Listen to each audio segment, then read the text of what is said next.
자꾸 비교하는 버릇을 하지 말아야 되는데 골든엔젤스보다 훨씬 낫네요. 우리 집사님들, 장로님들 잘 모르실 텐데 제가 다른 분들보다 은혜를 2배를 받았습니다. 왜냐하면 8시에 오셔가지고 정말 성의껏 하나님께 드리기 위한 찬양을 준비를 해주셨어요. 그래서 이 코로나 때문에 우리가 예배 순서나 형식에 대해서 자칫 소홀히 하기 쉬운데 정말 성의껏 순서를 준비해가지고 하나님께 바치는 것은 굉장히 필요하다고 생각됩니다. 혹시 다음 주에 또 순서를 위해서 안교 특창하고 설교 특창을 위해서 특창 준비를 하시고 싶으신 분들은 우리 찬양대장님께 연락을 개인적으로 해주시면은 우리가 정말 성의껏 하나님께 예배하는데 도움이 되겠습니다. 오늘은 하나님 말씀 에베소서 5장 22절부터 33절에 있는 말씀을 내용으로 행복한 가정의 비밀, 헌신과 희생이라고 하는 그런 제목으로 말씀의 은혜를 나누고자 합니다. 제가 몇 구절 다시 본문의 말씀을 읽겠습니다. 에베소서 5장 22절입니다. 아내들이여 자기 남편에게 복종하기를 주께 하듯 하라. 이는 남편이 아내의 머리됨이 그리스도께서 교회의 머리됨과 같음이니 그가 친히 몸의 구주시라. 그러나 교회가 그리스도에게 하듯 아내들도 범사에 그 남편에게 복종할지니라. 남편들아 아내 사랑하기를 그리스도께서 교회를 사랑하시고 위하여 자신을 주심같이 하라. 28절입니다. 이와 같이 남편들도 자기 아내 사랑하기를 제 몸같이 할지니 자기 아내를 사랑하는 자는 자기를 사랑하는 것이라. 31절입니다. 이러므로 사람이 부모를 떠나 그 아내와 합하여 그 둘이 한 육체가 될지니 이 비밀이 크도다. 내가 그리스도와 교회에 대하여 말하노라. 그러나 너희도 각각 자기 아내 사랑하기를 자기같이 하고 아내도 그 남편을 경외하라. 아멘. 지금은 1인 가구 전성시대입니다. 2020년 1월 통계 보니까 한국인 1인 가구 비중이 세 집 건너 한 집, 그러니까 독신 가구가 거의 33%를 훨씬 넘었다 그래요. 오늘 많은 사람들이 1인 가구를 선호하는 이유는 68.4%가 행동이나 통제에 대한 간섭을 받기 싫고 혼자 자유롭게 살고 싶어서 이렇게 1인 가구를 선호한다고 그렇게 조사에 응했습니다.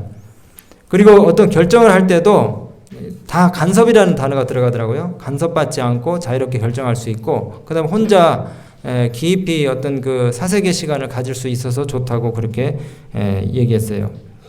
물론 편하고 자유로운 걸 생각을 하면은 혼자 사는 게 정답이지만 인생의 목적과 가치는 안락과 편안함에만 있지 않다는 사실을 기억해야 될 것입니다. 인생을 의미 있게 만드는 2개의 수레바퀴가 있다 그래요. 하나는 성취의 경험이고 한 개는 관계의 경험이라고 합니다. 성취하는 경험의 최고점은 성공이고요. 관계의 경험의 최고점은 행복입니다. 근데 이 관계의 경험의 최고치에 도달하기 위해서는 거기에 반드시 헌신과 희생이 바탕이 돼야 된다는 것이에요. 헌신과 희생. 하지만 오늘날 많은 젊은이들이 자기 일에 대해서는 아주 프로페셔널하고 똑똑합니다. 그 다음에 성과 지향적이에요. 하지만 관계에 있어서는 자신이 손해보는 걸 싫어하기 때문에 과히 성공적이지 못한 삶을 산다는 것입니다. 한마디로 희생과 자발성이 바탕이 되는 관계의 바퀴가 너무 작다는 것이에요. 일은 끝내주게 잘하는데 사람들과 어울려서 일할 때에 자기 자신이 손해보는 것을 두려워한다는 것입니다. 그래서 이 결혼과 가정생활에 거부감을 나타내는 1인 가구의 출현이 점점 더 많아지고 있어요. 하나님께서 이 땅에 인간의 구원을 위해서, 행복을 위해서 주신 2 기관이 있습니다. 뭡니까? 교회와 가정입니다. 이 2 제도는 인간의 유익을 위해서 세우신 하나님의 묘안이고 안전장치입니다. 이 2개의 공동체는 그냥 쉽게 만들어진 것이 아니고 계속 말씀드리지만 무한한 희생의 섭리 속에서 이것이 만들어졌어요. 예수님의 옆구리가 터져가지고 거기서 피가 나왔기 때문에 뭐가 나온 것입니까? 교회가 생겼어요. 마찬가지로 아담의 옆구리가 터져서 갈비뼈가 뽑혀진 다음에야 가정이라는 것이 출현했습니다. 그러므로 이 두 제도는, 두 기관은 희생의 바탕 위에 세워졌고, 그것을 지키기 위해서도 동일한 희생이 요구되어진다고 말씀하고 있습니다. 하나님께서 구원과 행복의 비밀을 이 가정에 숨겨두셨어요. 그래서 바울은 가정을 가리켜서 크고 신비한 비밀이라고 그렇게 이야기하고 있습니다. 에베소서 5장 31절과 32절에 이러므로 사람이 부모를 떠나 그 아내와 연합하여 그 둘이 한 육체가 될지니 이 비밀이 크도다. 내가 그리스도와 교회에 대하여 말하노라. 둘이 한 육체가 되려면은 오늘 말씀 여기처럼 여자는 남자에게 뭐 해야 된다고요? 대답하기 싫으세요? 여자는 남자에게 복종해야 하고, 남자는 여자를 위해서 뭐예요? 네, 희생과 헌신을 해야 합니다. 누가 더하고 덜하고가 아니라 그 의무의 양이 똑같아요. 우린 여성이 보호받아야 되는 약한 존재라고 그렇게 생각하기 쉽습니다. 물론 보호는 해줘야 되지만은 약한 존재는 아닙니다. 네. 저 집사람이 막 힘든 척 하면서 이거 좀 들어줘요 이렇게 하는데 저는 굉장히 모른 척 합니다. 네. 창세기 2장 18절에 보면은 성서적이에요. 여호와 하나님이 가라사대 사람의 독처하는 것이 좋지 못하니 내가 그를 위하여 돕는 배필을 지으리라. 돕는 배필이라는 것은 나보다 힘이 더 있고 뭔가 좀 더 잘해야지 나를 도울 수 있을 거 아닙니까? 네. 그 창조된 여성이 남성보다 못한 존재였다면은 어떻게 남성을 도울 수 있는 존재, 돕는 배필이라고 했겠어요? 예. 그러니까 돕는 배필이란 말은 최소한 남성보다 동등하거나 더 우월한 면이 있다는 것이에요, 여성이. 예. 맞장구를 치셔서 감사합니다. 그래서 우리가 언뜻 생각하기에는 남성이 여성보다 신체 조건이 우월하다고 생각하는데 꼭 그렇지만 않아요. 물론 근육 양을 보면은 남자는 그 평균 근육이 신체의 42%를 차지하지만 여자는 30% 정도 차지한다 그럽니다. 물론 일시적인 완력이 센 것은 남자가 맞아요. 남자가 더 셉니다. 근데 지구력이라든가 인내력이라든가 생명력은 반대로 여자가 훨씬 더 강하답니다. 남녀를 똑같이 알몸으로 찬물에다 집어넣고 얼마나 견디는가를 실험을 해봤더니 남자는 14시간, 아주 차가운 얼음 같은 물입니다. 그리고 여자는 34시간을 견딘대요. 저희 집사람은 자꾸 사우나를 가려고 그래요.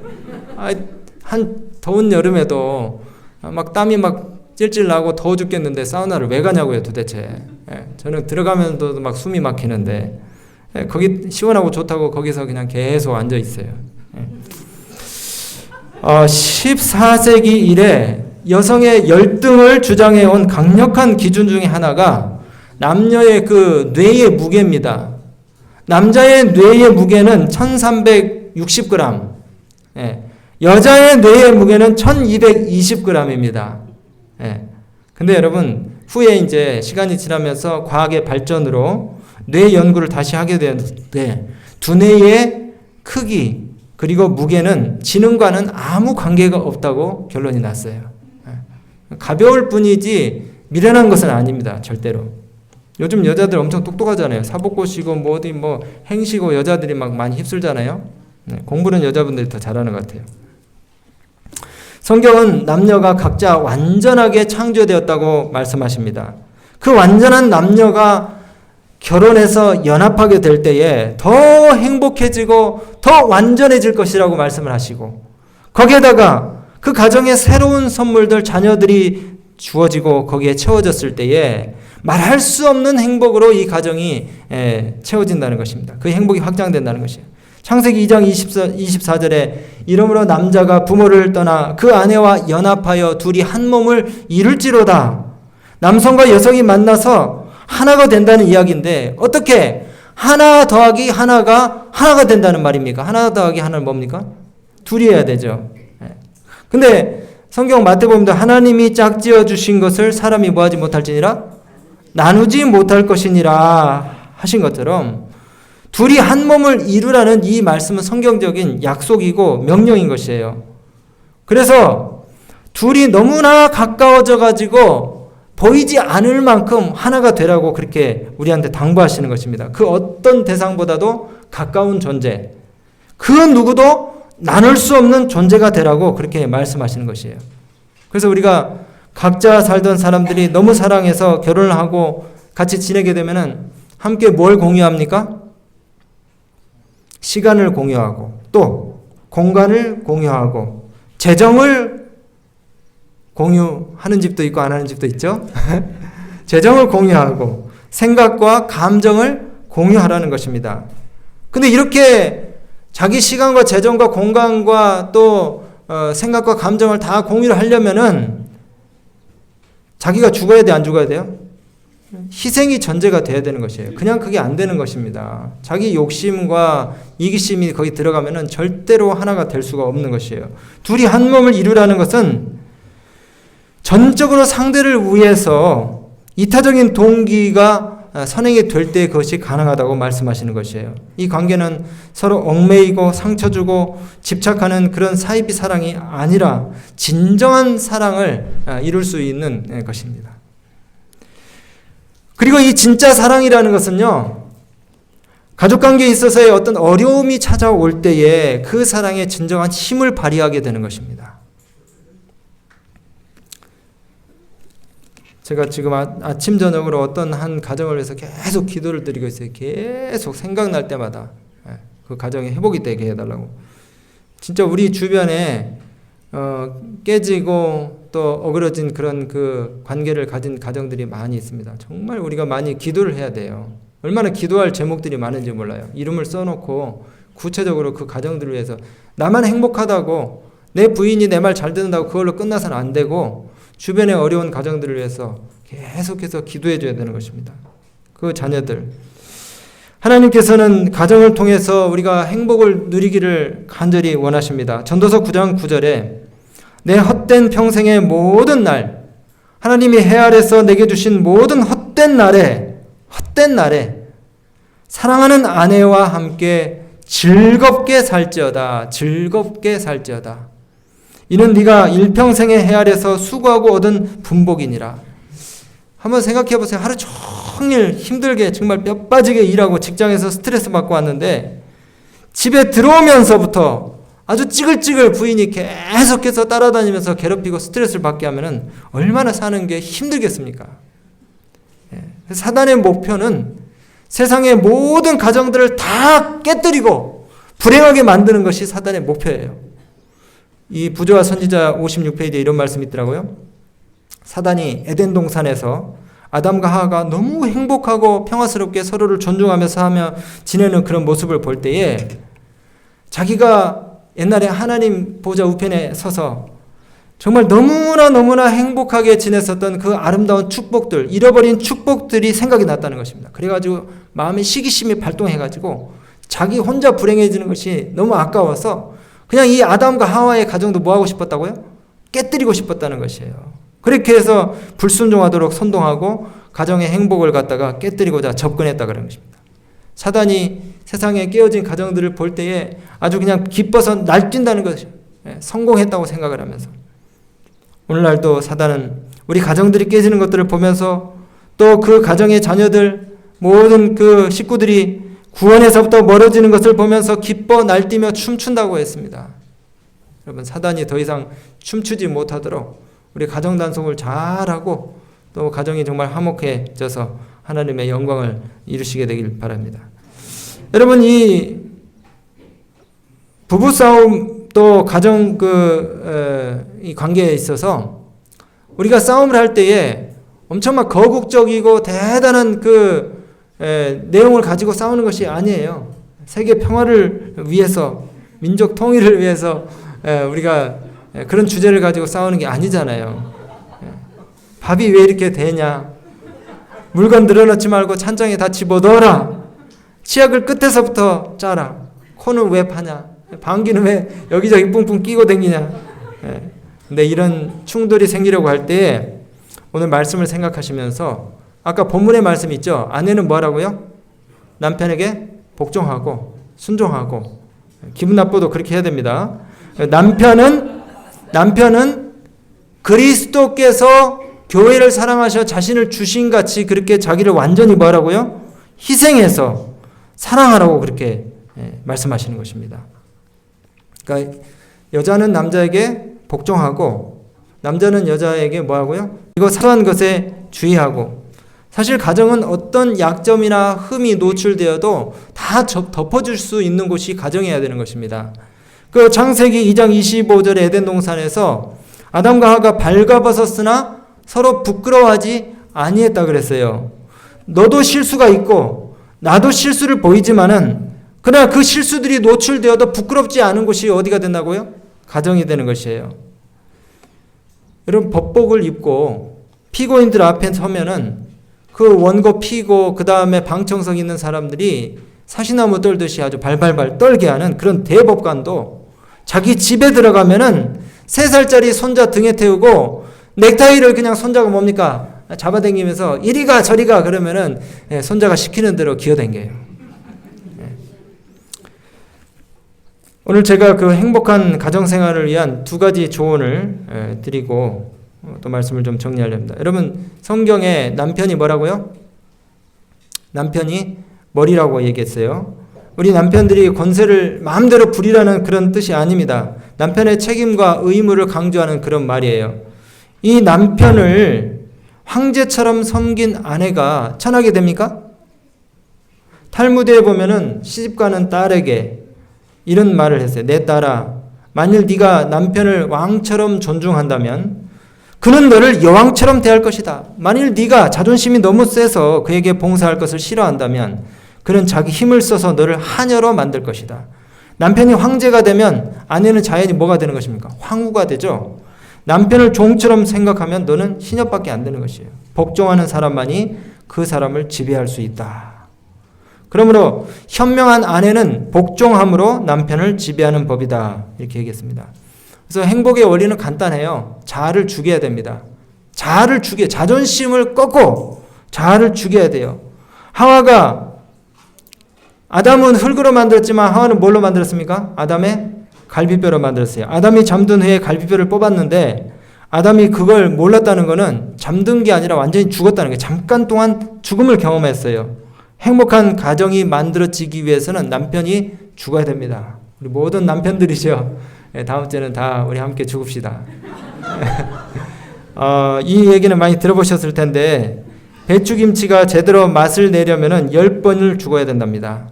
땅에서 뽑힐 때 죽고 그 다음에 통배추 배가 갈라지면서 한번 죽고 소금에 절여질 때 푹 죽고 매운 고춧가루 양념에 범벅이 돼서 한 번 더 죽고 장독에 담겨 땅에 묻혀서 죽고 먹을 때 도마에 썰려서 죽고 찌개 냄비 속에서 끌겨서 죽고 사람 입 속에서 씹혀서 죽고 위장에서 소화되어 죽고 화장실 갔다가 결국 땅속에 묻혀 죽는답니다. 그래서 잘 죽어야지 숙성된 남편이고 성공적인 가정을 이룰 수 있습니다. 아멘이십니까? 네.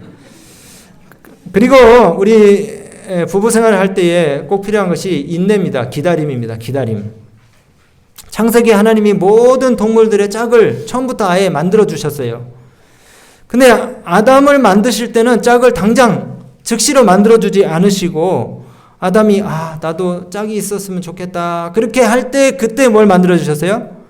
하와를 만들어 주셨어요. 그래서 기다림을 통해 가지고 짝에 대한 소중함을 느끼도록 하셨다는 것입니다.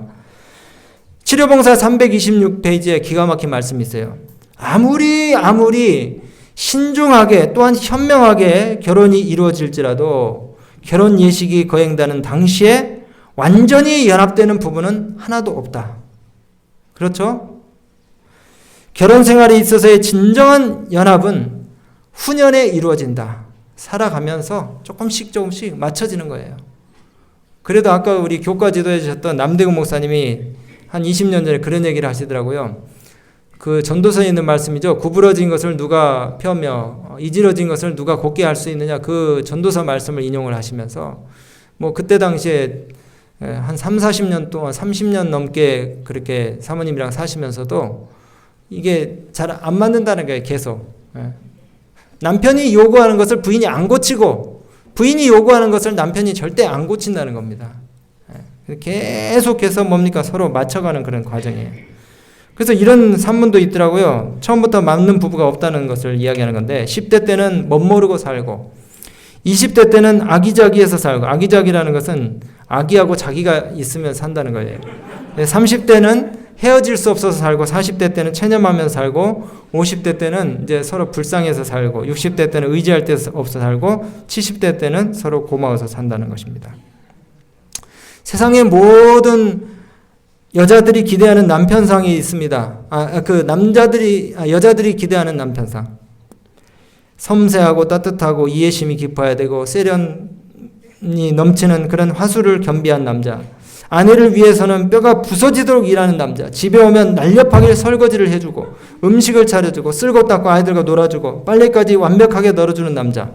빌 게이츠처럼 똑똑하고 로버트 레드포드처럼 분위기 있는 미남에다가 신앙도 좋아야 되고 학벌도 좋아야 되고 키도 크고 잘생기고 집안 좋고 능력 있고 매너 높고 거기다가 차남이나 막내면은 더 좋고 어지간한 수준의 집과 차를 기본으로 갖춘 남자. 여러분 꼭 계시기 바랍니다. 그런 남자 없어요.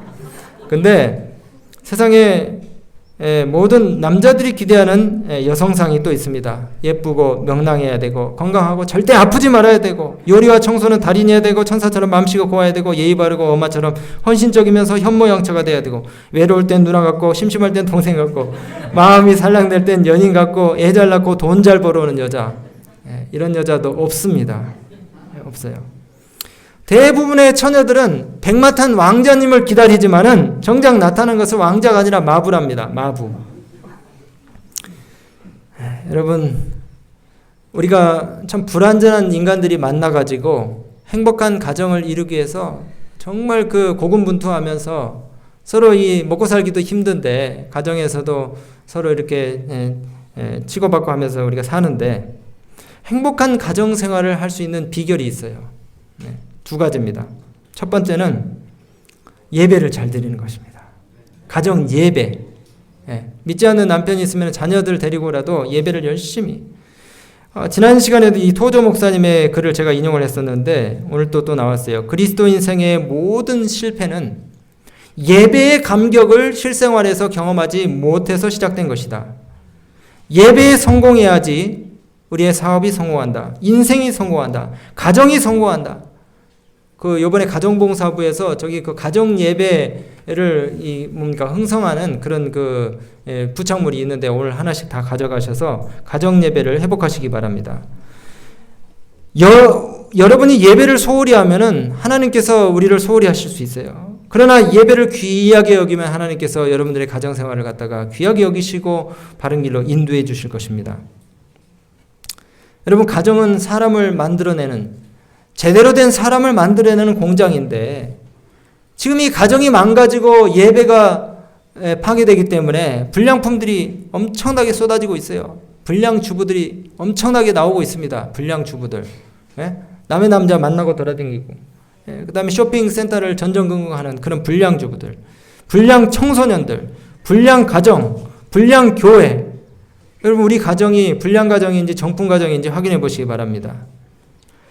이 재림교인들에게는 특별한 가정회복의 사명이 있어요. 엘리야의 사명이라고 말하죠. 말라기에 4장 5절 6절에 보라, 여호와의 크고 두려운 날이 이르기 전에 내가 선지자 엘리야를 너에게 보내리니 그가 아비의 마음을 자식에게로 돌이키게 하고 자녀의 마음을 그들의 아비에게로 돌이키게 하리라. 돌이키지 아니하면 두렵건대 내가 와서 저주로 그 땅을 칠까 하노라.